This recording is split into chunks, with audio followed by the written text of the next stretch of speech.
The Edmonton Oilers are in a rough spot. The team that reached the Stanley Cup final in back-to-back seasons took a major step back last season. With only 41 wins, a first-round exit, and the firing of another head coach, the Oilers have a lot of work to do. Today, I'm going to be going over what the team looks like now and what we can expect this upcoming season. We'll start off with the elephant in the room. Mike Babcock is back. There are a few times when all NHL enthusiasts band together and share the same opinion. Mike Babcock has a documented history of very questionable methods when it comes to coaching his hockey teams. And from the sounds of it, he's not a guy that many players are comfortable playing for or being around in general. Not that every coach needs to be beloved by his players, but Babcock could be detrimental to the Oilers' locker room. And when you have two of the best hockey players in the world playing for your franchise, I personally would be more cautious about who I bring in to push their buttons. I don't like this hire, and I'm not sure many do. Now getting to the meat of this team, the roster. Now the Oilers began the offseason by locking up two veterans that they brought in at last year's trade deadline, centerman Jason Dickinson and defenseman Connor Murphy. For an offense-heavy team, these two add much-needed depth and defensive responsibility to the lineup. Now Jason Dickinson is a very solid defensive center. He kills penalties, throws the body, and gets down to block shots. And while his face-off percentage is average, he creates more turnovers than he causes. And he just turned 31, so his new 5-year, $20 million contract will expire near 36 years of age. But he's depth that the Oilers desperately needed. Now, Connor Murphy is a very physical, shutdown D-man who also isn't afraid to put his body on the line and block shots. Following a long stint in Chicago, Murphy finds himself in the top four of a real contending team for the first time in his 13-year career. And at a nearly identical deal to Dickinson's, Murphy stabilizes an Oilers blue line that has been their weakness for years. Well, at least one of their weaknesses. Once free agency opened up, the Oilers got to work. No earth-shattering moves from Stan Bowman, but he made himself busy by cleaning up their cap situation and bringing in some more blue line help. Defenseman Ryan Shea had signed a, I'm reading that correctly, 5-year, $20 million contract. What is with Stan Bowman and 5x4 deals? It's like he only had access to view or print the documents, so he couldn't edit the contract. So everyone gets a 5x4. Here you go. Thank you. Come again. Ryan Shea heads west from Pittsburgh to Alberta following a breakout season with the Penguins. The 28-year-old former fourth-round draft pick exploded for 35 points and a plus 30 rating in 80 games last season. Now, to put that in perspective, in the first 70 games of his career, 6 points and a -8.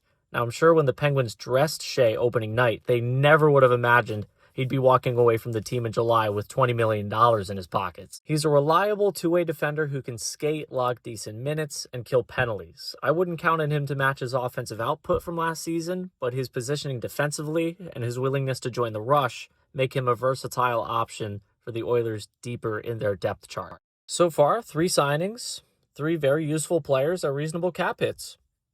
It's almost too good to be true. Next up, a returning face, Kasperi Kapanen. Kapanen returns to Edmonton for another year at a cap hit of $2.6 million. Now, I've always liked Kapanen. He's ridiculously fast, he's a great forechecker, and he's a very reliable middle six forward overall. But while he's responsible defensively, he'll always leave you wanting more on offense. Now, multiple times throughout his 11-year career, he's shown flashes of being a decent point-producing winger. Back in his early 20s, Kapanen put up very promising numbers in 2 separate seasons with Toronto and Pittsburgh. He was given moderate power play time and averaging nearly 16 minutes of ice time per game.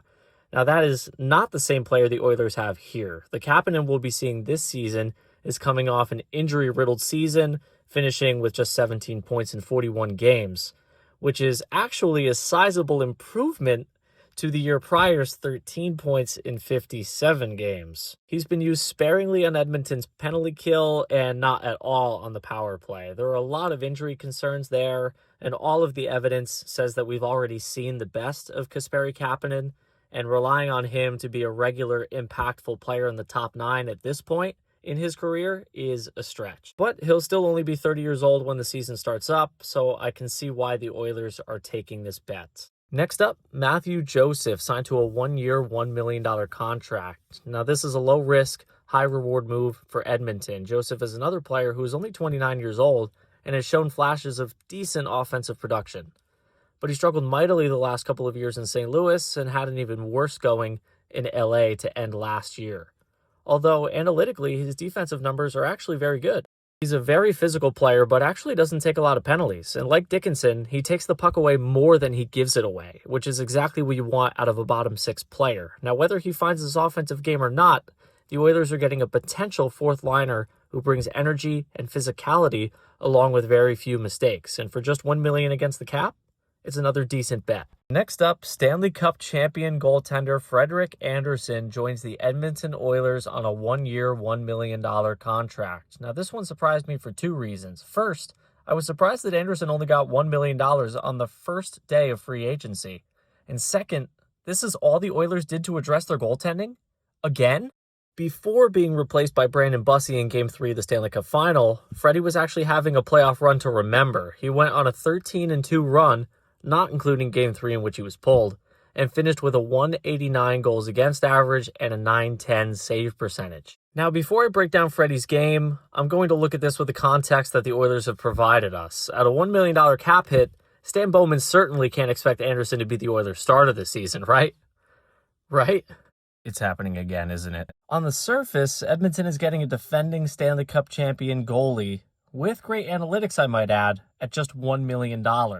But I do have my concerns. I'll begin by pointing out that Andersen has not started more than 35 games in a season in 5 years. On a Carolina team that is very good defensively, Andersen's save percentage was below .900 each of the last 2 years, with respective 2.5 and 3.05 goals against average.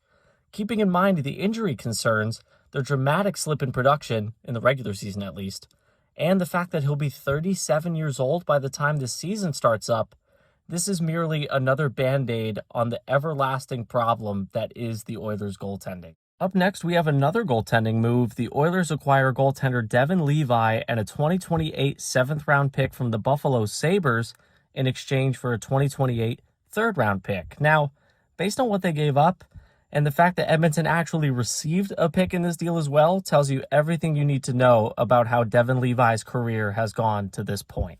At one time, Levi was said to have great potential to be an NHL goaltender, and as a 7th-round draft pick of the Florida Panthers, Levi put up unbelievable numbers as a teenager playing for the Carleton Place Canadiens of the CCHL.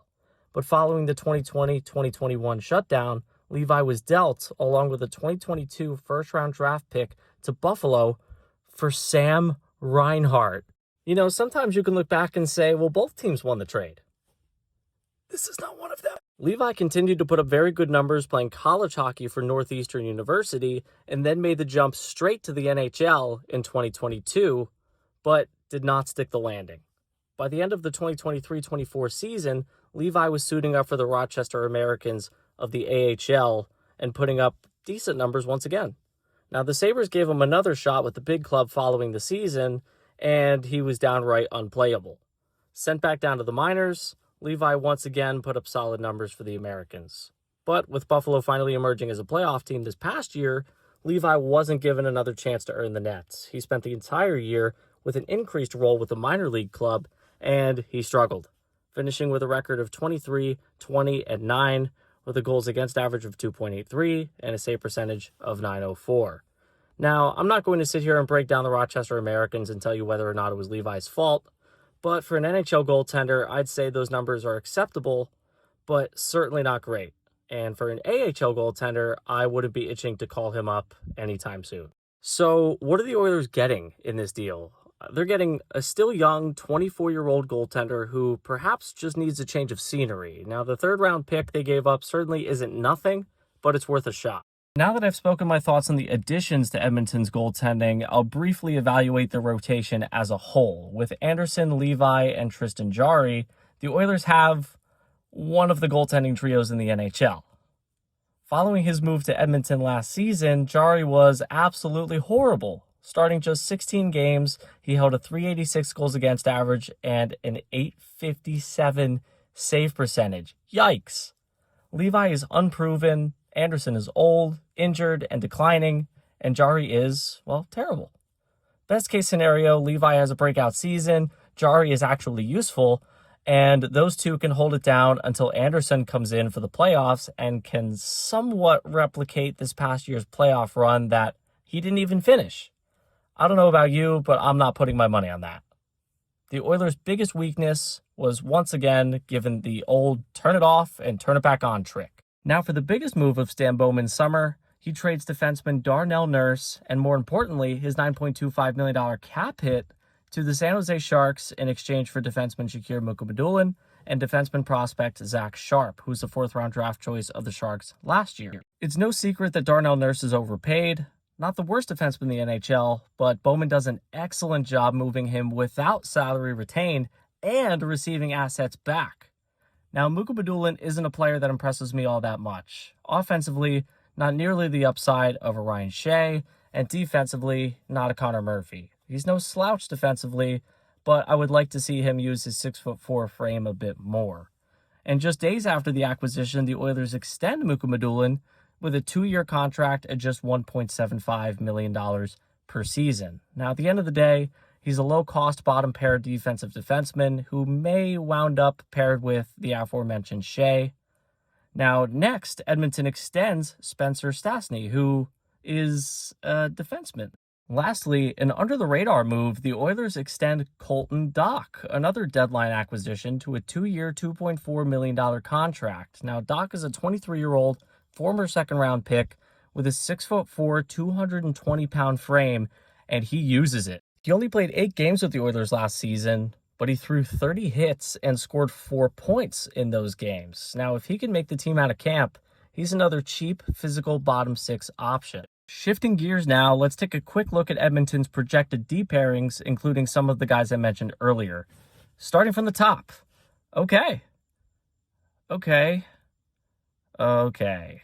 Evan Bouchard is one of the best pure offensive defensemen in the league, and Ekholm is a very underrated two-way defender who is still getting it done well into his 30s. Now, there's a solid first pair, and they only make a combined $14.5 million against the cap. Not too shabby. Paired with the defensive-minded Connor Murphy is the offensive-minded Jake Wallman. Now, after a great first stint in Edmonton, Wallman took a step back last year. He faced injuries, dropped to just 20 points in 53 games. He was a -17 and had abysmal defensive metrics.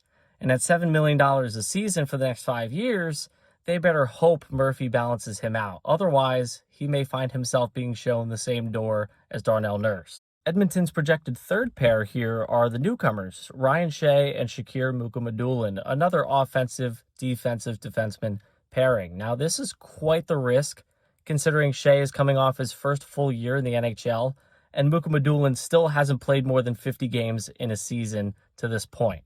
If it works, it could be a solid bottom pair, but that's a big if.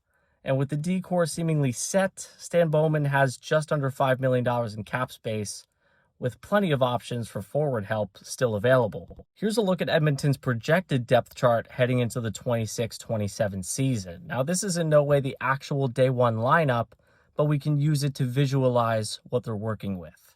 It's hard to predict what these lines will look like this year based off of last year because Edmonton dealt with a ton of injuries. Draisaitl missed 17 games, the Nuge missed 10, Zach Hyman 24, Kapanen missed half the season, and notable vets like Adam Henrique, Jack Roslovic, and Matthias Janmark, who were on the roster last year, each missed more than 10 games as well. Now, the Oilers had to jumble their lines so many times, it never really set into place. But looking at this depth chart here, there's certainly a glaring issue. Obviously, Connor McDavid and Leon Draisaitl are two of the best hockey players in the world. The problem is, while those two are on insane value contracts, the team's depth is still lackluster. McDavid took the biggest hometown discount in league history for the Oilers to roll out a fourth line of a project in Matthew Joseph, an undrafted, unproven Josh Szymanski, and Trent Frederick, the $30 million man who just put up 7 points in 74 games. The top 9 isn't horrible, but it doesn't inspire a whole lot of confidence. Isaac Howard spent the majority of last year with the Bakersfield Condors of the AHL and finished above a point per game. He's still unproven in the NHL, but at only 22 years old, there's still time for him to grow into a useful player. But that's another gamble, and for a team looking to win the Stanley Cup this year, You'd want more proven commodities slotting into your top 9. Matthew Savoy is another 22-year-old forward with some upside. Now, the former 9th overall pick was an NHL regular for the first time last year, but his analytics were all around awful. He wouldn't hit a fly, and it looked rough for him in the faceoff dot. He was able to put up nearly 40 points, but that was primarily on a line with superstar Leon Draisaitl. Vasily Podkolzin had a respectable season for the Oilers last year. 19 goals, 37 points in 82 games with a plus 16, and 6 points in 6 playoff games.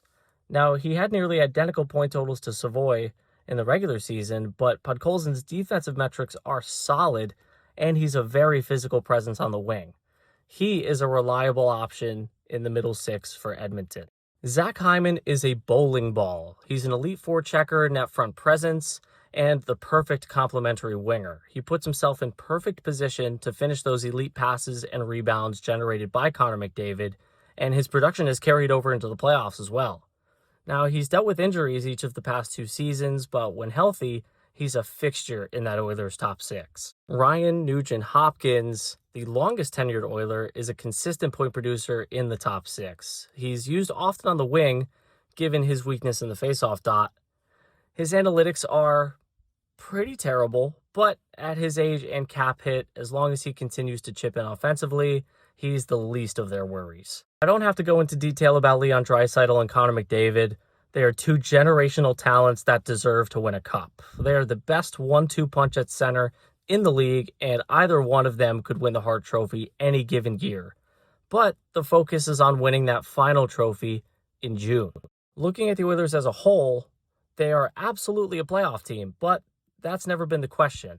It's, can this team win the Stanley Cup when the 2024 and 25 Oilers could not? If you ask me, there's still a lot of work to do before I place my bet. Stan Bowman hasn't made any significant moves to push the Oilers closer to contention. And with the best player in the world making just $12.5 million, he spent that extra cap space, over $16 million per season, on Tristan Jarry, Trent Frederick, and Jake Wallman. Their depth is uninspiring, their goaltending was given another Band-Aid fix, and they have a new head coach who is maybe the most hated man in hockey.